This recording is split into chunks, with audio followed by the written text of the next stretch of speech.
Every successful person out there has some form of routine. This isn't a coincidence. If you want to succeed and take your success to another level, I think, and you don't have a routine, I think that is the best next step. Today, I'm going to talk about 3 key benefits of routines. Consistency. A good routine allows for consistency. If you have a list of things that you want to do every day and you want to be consistent in them, create a routine. This could range from things such as going to the gym, meditating, journaling, reading, taking cold showers.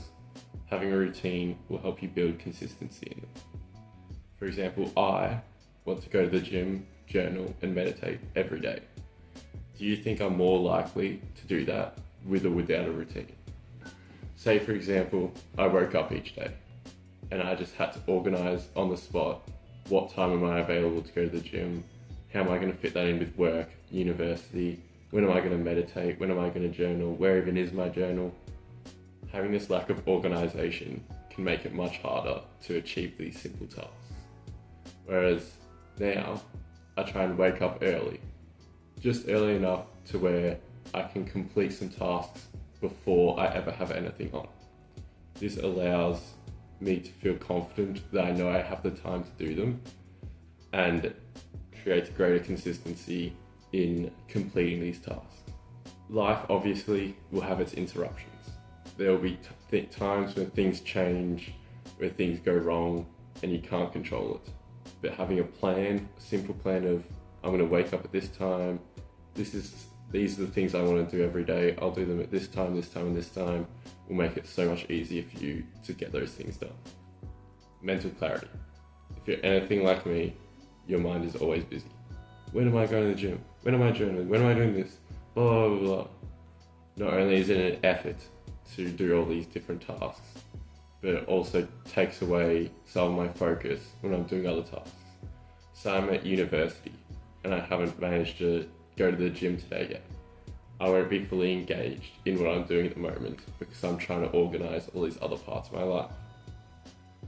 But picture that scenario, but with a routine. Say, for example, I woke up early that morning and I went to the gym.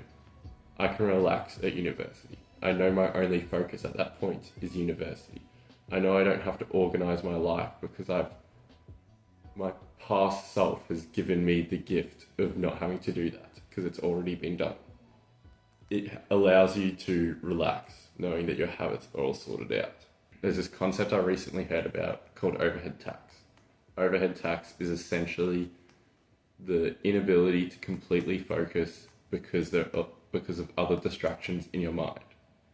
A routine that helps reduce those distractions in your mind by building clarity throughout the day will help reduce this tax and allow you to focus better in what you do.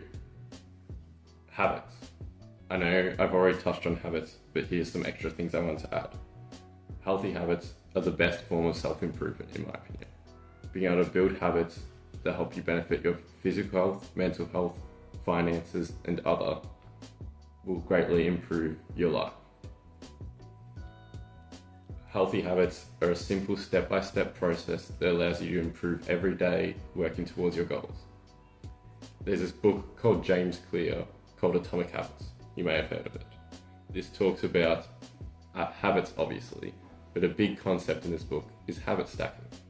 Habit stacking is essentially a concept where you have one habit and then you have another habit and you have a habit that you have already formed and a habit that you want to form, and you stack the one you want to form on the one that you already have.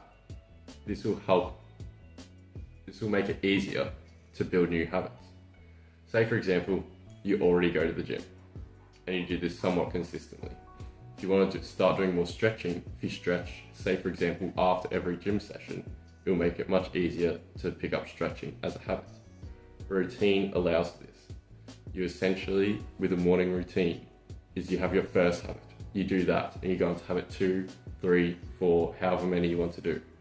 And the routine helps you because once you get started, you just keep going. You've already started, you don't stop. With habit stacking, I would advise you to take it slow though. If you're consistent with going to the gym, it doesn't mean you'll easily be able to put on a 3-hour bike ride at the end of it. Personal advice. I've tried to have routines many times in my life, and many times it of course has failed. Here are some things I've learned throughout the process. A nighttime routine. If you want to wake up early, then you need to go to sleep early. If you want to get out of bed and start your day straight away, you have to be prepared for that. Simple things such as filling up your water bowl before you go to bed, getting clothes out before you go to bed, cleaning up your room so it's clear in the morning. These help a lot and make it much easier to get started on your day and win the morning. Keep it simple. A simple morning routine is best. If you go from having no morning routine to trying to do 5 hours of non-stop hard work in the morning, it's going to be pretty difficult. Whereas if you have no morning routine and you try to wake up half an hour earlier and do a couple simple habits, maybe you go for a walk and read a book, this will be much easier to pick up. From here, you can build on it, you can add more habits, you can keep working on your sleep schedule, waking up earlier if it gets closer to your desired time, or waking up later if that's the way you want to do it. Interruptions. There will always be interruptions in life. You will not be able to avoid that. But however, these interruptions shouldn't discourage you. You can move on, you can do your best, you can always strive for your goals. So don't let interruptions discourage you. However, do not try and be your own interruption. Purpose. There are times that I've built a morning routine to make my days much easier and more efficient. However, I'd find myself not having anything to do for the rest of the day because everything I wanted to do was done in the morning. This is because I didn't have a purpose. If you don't have a purpose, then your morning routine isn't really saving time for anything. When I started to work on my purpose, this motivated me a lot more to do my morning routine because I was saving time and I was being efficient for a reason. Don't just lock in. There are many times I've been like, oh, I don't need to get enough sleep. I'll just lock in the morning. I'm motivated. You can't always rely on yourself to just lock in. Saying that you're just going to lock in is you being lazy. Go to bed at the right time, prepare yourself properly. Don't just free roll it. This is your life. Progress over perfection. You aren't going to instantly start waking up at 3 in the morning and doing a 10-hour workout and running a 10-figure business. It's just not going to happen straight away. But you might wake up 10 minutes earlier. You might go to the gym 4 days in the week rather than 3 days in the week. This is progress. This should motivate you. This shouldn't discourage you because you're not doing your ultimate goal, but it should encourage you because you're getting closer to that goal of yours. So don't lose hope. Hope this video helped. Thanks for watching. This video is a bit of a yap, but I hope it's better than the last one. And that's all.